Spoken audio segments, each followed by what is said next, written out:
छात्र संघ चुनाव के लिए शुक्रवार को छुटपुट घटनाओं को छोड़कर शांतिपूर्ण तरीके से मतदान की प्रक्रिया संपन्न हो गई। इस दौरान कुछ देर के लिए दोनों ही संगठनों ने एक दूसरे के खिलाफ जमकर नारेबाजी कर फर्जी वोटिंग की बात कहकर हंगामा कर दिया, मगर पुलिस जाब्ते की मौजूदगी के चलते स्थिति को संभाल लिया गया। शुक्रवार को छात्र संघ अध्यक्ष सहित अन्य पदों के लिए सुबह 8 बजे से मतदान की प्रक्रिया शुरू हुई।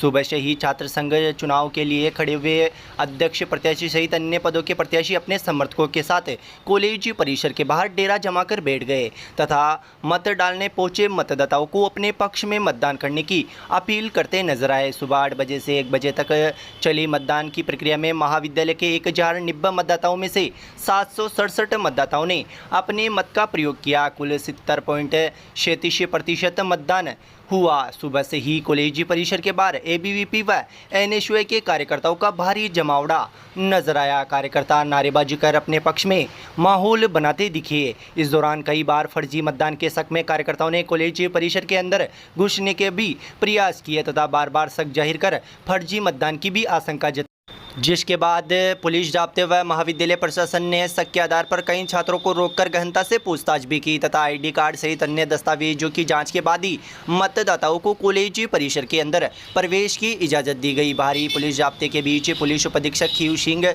सिटी थानाधिकारी सुधीर कुमार उपाध्याय, सदर थानाधिकारी राजेश कुमार मीणा मौके पर स्थिति को संभालते नजर आए। चुनाव प्रक्रिया खत्म होने के बाद अंतिम क्षणों के दौरान भी एबीवीपी व एनएसयूआई के कार्यकर्ताओं ने जमकर हंगामा बरपाया। इस दौरान दोनों पक्षों के ने एक दूसरे के खिलाफ भी जमकर नारेबाजी की। हालांकि पुलिस जाब्ते ने मौके पर छात्रों को खदेड़कर कॉलेज परिसर से दूर किया तथा नारेबाजी शांत करवाई। मतदान की प्रक्रिया संपन्न होने के बाद से ही अध्यक्ष पद सहित सभी 4 पदों के लिए 8 प्रत्याशियों का चुनावी भविष्य अब मतपेटियों में सीलबंद कर दिया गया है तथा उप कोषालय में सुरक्षा के जाब्ते के साथ रखवा दिया गया है। अब मतदाताओं के फैसले की जानकारी कल सुबह 10 बजे मतपेटियों से मतों की गिनती शुरू कर की जाएगी। विजय प्रत्याशियों की जीत के साथ ही शपथ ग्रहण भी करवाया जाएगा। मतदान की प्रक्रिया के दौरान एक और जहां एनएसयूआई के कार्यकर्ताओं का हौसला बढ़ाने के लिए पालिका अध्यक्ष कमलेश साहू, मेला कमेटी के अध्यक्ष रमाकांत दादीच व अन्य कांग्रेस नेता कॉलेज परिसर के बाहर पहुंचे, वहीं दूसरी ओर एबीवीपी के कार्यकर्ताओं का हौसला बढ़ाने के लिए भाजपा नेता राजेंद्र विनायका व अन्य मौके पर मौजूद रहे। आपको बता दें कि अध्यक्ष पद के लिए एबीवीपी से ऋषिराज चौधरी दंगल में उतरे हुए हैं, वहीं एनएसयूआई से ओम प्रकाश यादव ने मोर्चा संभाल रखा है। इसी प्रकार उपाध्यक्ष पद के लिए एनएसयूआई के प्रधान चौधरी व एबीवीपी के भूपेंद्र सिंह मैदान में है, वहीं महासचिव पद के लिए एबीवीपी से भानु प्रताप सिंह राजावत व एनएसयूआई से सौभाग्य गुर्जर मैदान में है, जबकि संयुक्त सचिव पद के लिए एबीवीपी से खुशी कुमारी खटीक तथा एनएसयूआई से अंजलि ओझा चुनावी मैदान में उतरी हुई है।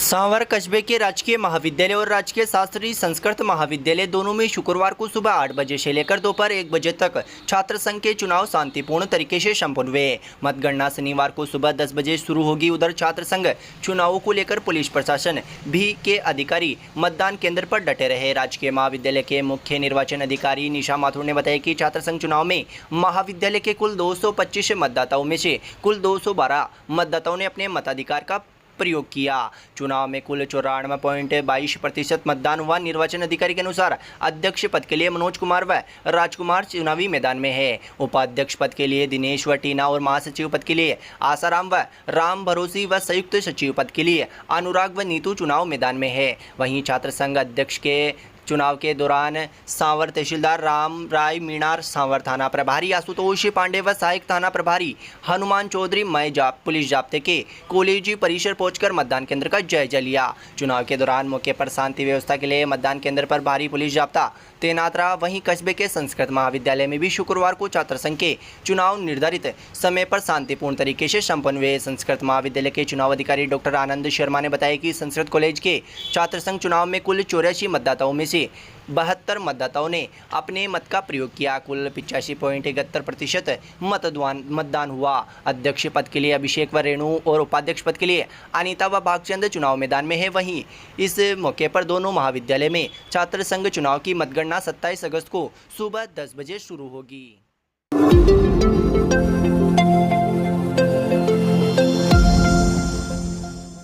तेजा मेला कमेटी के भंग होने से आक्रोशित हुए कांग्रेस व भाजपा पार्षदों का आक्रोश लगातार बढ़ता जा रहा है तथा लगातार अधिशासी अधिकारी बसंत कुमार सैनी के खिलाफ निंदा प्रस्ताव लाने के लिए हर जतन प्रयास करते नजर आ रहे हैं। गुरुवार को जहां आधे घंटे तक ज्ञापन को लेकर भाजपा पार्षदों को लेकर इधर उधर भटकते रहे सत्ताधारी पार्टी कांग्रेस के पार्षद अब उपखंड अधिकारी का दरवाजा खटखटा दिया है तथा उपखंड अधिकारी को मामले में दखल देकर अतिशीघ्र नगरपालिका की विशेष बैठक बुलाने की मांग की है। पार्षदों के दल ने बताया कि गुरुवार को जब वह ज्ञापन देने नगरपालिका परिसर पहुंचे तो अधिशासी अधिकारी ने ज्ञापन तक नहीं लिया। वहीं पालिका अध्यक्ष ज्ञापन देने की सूचना के तुरंत बाद वहां से अपनी गाड़ी छोड़कर ही निकल गए, जो कि स्पष्ट तौर पर निरंकुश तानाशाही दर्शाता है। ज्ञापन के माध्यम से पार्षदों ने अधिशासी अधिकारी बसंत कुमार सैनी पर कई आरोप जड़े तथा तेजा मेला कमेटी को भंग करने की कार्रवाई को अलोकतांत्रिक बताया। ज्ञापन के माध्यम से पार्षदों ने उपखंड अधिकारी को मामले में तुरंत दखल देने की मांग की तथा अधिशासी अधिकारी के खिलाफ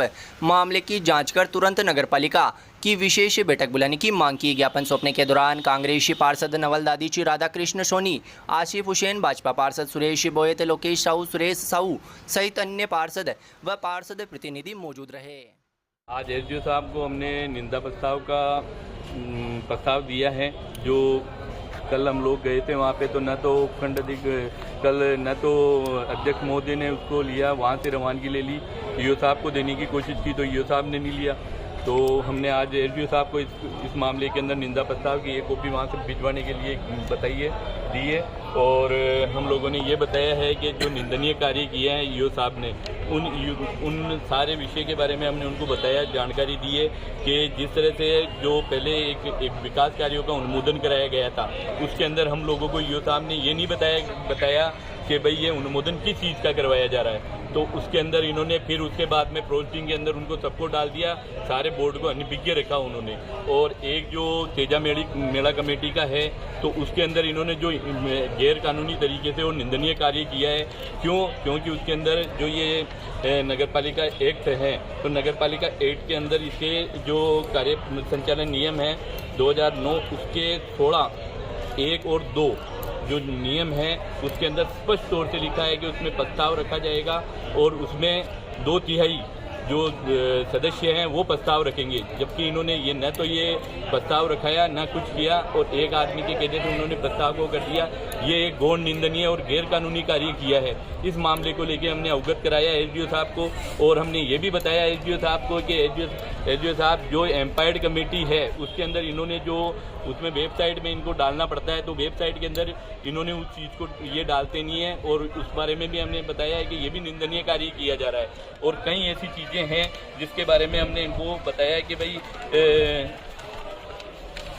इसके बारे में हमने इनको बताया कि किस तरह से ये मनमानी कर रहे हैं। और हमने आग्रह किया है इनसे कि भाई इस तरह से ये जैसे कई चीज़ें ऐसी है विकास कार्यों को लेके, जिन चीज़ों को लेके जिस तरह से कर रहे हैं उन चीज़ों के बारे में हमने बताया है और इनको इस चीज़ से अवगत कराया है। और इनके निंदा क्या मांग अब आपकी?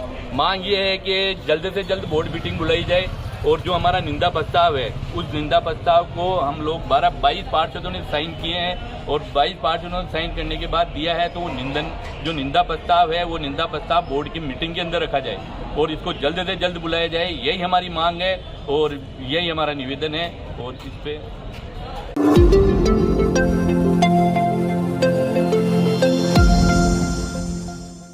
मुख्य ब्लॉक शिक्षा अधिकारी कार्यालय केकड़ी के तत्वाधान में उपखंड अधिकारी विकास कुमार पंचोली द्वारा गठित दल ने आज केकड़ी ब्लॉक के विभिन्न ग्राम पंचायतों में राजीव गांधी ग्रामीण ओलंपिक की तैयारियों का जायजा लिया, जहां इस टीम ने मैदान व्यवस्था, रेफरी पैनल, उद्घाटन व समापन समारोह व आयोजन संबंधित अन्य तैयारियों का अवलोकन किया।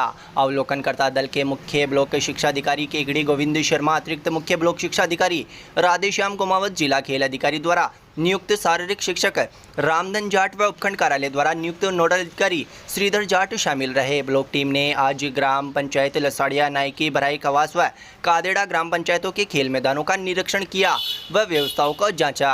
अधिकांश पंचायतों में कार्य प्रगति पर है, अधिकतर मैदान तैयार कर लिए गए हैं। ग्रामीण पंचायत स्तरीय आयोजन 29 अगस्त से पूरे राजस्थान में आयोजित होने जा रहा है। इस आयोजन को लेकर सभी ग्रामीण जनों व खेल प्रेमियों में जबरदस्त उत्साह भी दिख रहा है।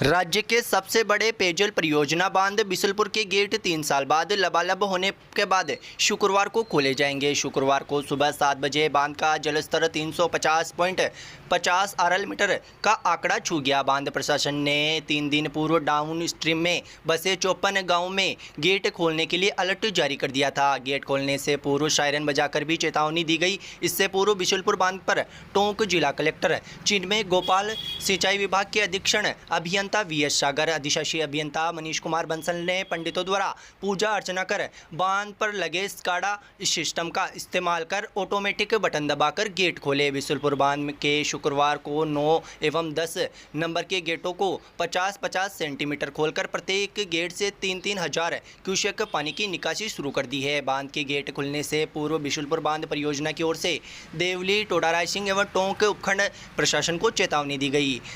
प्रशासन की ओर से सायरन बजाया गया। बिशुलपुर बांध कंट्रोल रूम के अनुसार शुक्रवार को सुबह 7 बजे बिशुलपुर बांध का जलस्तर 315.50 आरएल मीटर दर्ज किया गया। इसके बाद से ही गेट खोलने की कार्रवाई शुरू कर दी गई। बांध में 38.070 टीएमसी पानी भर चुका है। बांध के कैचमेंट एरिया से जुड़े बनास नदी के त्रिवेणी पर पिछले 2 दिनों से पानी की आवक लगातार कम होने की वजह से बांध के गेट 2 दिन बाद खोले गए। बांध के गेट खोलने को लेकर बांध से जुड़े सिंचाई विभाग के अधिकारी 24 घंटे मुस्तैद रहकर बांध पर निगरानी रखे हुए हैं।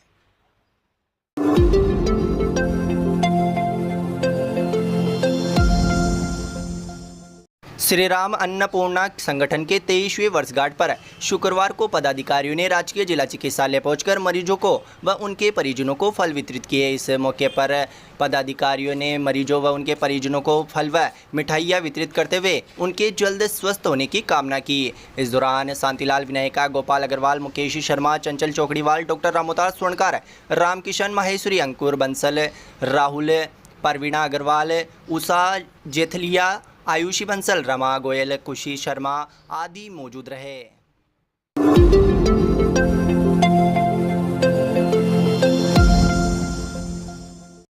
अंबेडकर संघर्ष समिति शांवर के अध्यक्ष ओम प्रकाश कासोटिया सहित समिति के पदाधिकारियों ने कस्बे में सामाजिक न्याय एवं अधिकारिता विभाग द्वारा संचालित राजकीय भीमराव अंबेडकर छात्रावास का शुक्रवार को अवलोकन किया तथा इस मौके पर छात्रावास अधीक्षक शिव कुमार शर्मा से विभाग द्वारा संचालित गतिविधियों की जानकारी प्राप्त की। तत्पश्चात छात्रावास में प्रवासित अध्ययनरत छात्रों से राज्य सरकार व विभाग द्वारा मिल रही सुविधाओं के बारे में भी जानकारी प्राप्त की। इस अवसर पर छात्रों ने बताया कि उन्हें छात्रावास व सरकार की ओर से सभी देय सुविधाएं भोजन सहित सुचारू रूप से समय पर मिल रही है। तत्पश्चात अंबेडकर समिति के पदाधिकारियों ने छात्रावास भवन का अवलोकन किया तथा वहां पर भवन में रंग रोशन की कमी महसूस की। इस मौके पर अंबेडकर संघर्ष समिति के अध्यक्ष ओम प्रकाश कासोटिया, उपाध्यक्ष उमेश सिंह दिदावत, विनोद पवार, संरक्षक सूरजकरण मलावत ने छात्रावास भवन के रंग रोशन के तत्काल छात्रावास अधीक्षक शिव कुमार शर्मा को समिति की ओर से 11,000 रुपये की चेक राशि दी गई। इस मौके पर छात्रावास कर्मचारियों व छात्रों में खुशी की लहर दौड़ पड़ी। तत्पश्चात अंबेडकर संघर्ष समिति शांवर के पदाधिकारियों द्वारा छात्रावास परिसर में पौधरोपण भी किया गया। अध्यक्ष ओम प्रकाश कासोटिया, संरक्षक सूरजकरण मलावत ने इस मौके पर कहा कि मनुष्य को समय समय पर पेड़ पौधे लगाने चाहिए क्योंकि पेड़ पौधों की हरियाली ही हमारे जीवन का आधार है। इस मौके पर अंबेडकर संघर्ष समिति शांवर के अध्यक्ष ओम प्रकाश कासोटिया, उपाध्यक्ष उमेश सिंह दिदावत, विनोद कुमार पवार, संरक्षक सूरजकरण मलावत, भीमसेना अध्यक्ष सोहनलाल खींची, छात्रावास अधीक्षक शिव कुमार शर्मा, राजकुमार शर्मा, भागचंद प्रजापति, धनराज, विनोद, मुकेश आदि मौजूद रहे। The Vibrant Academy is the CBSE affiliated school having the facilities of fully ventilated, spacious and airy classrooms, a big and spacious multi-storied library, computer lab, science lab, conveyance facilities, various indoor and outdoor playgrounds, music, dance, martial art, English spoken classes for all-round development of students. Appointment of CBSE experienced and qualified faculty to motivate the children to speak in English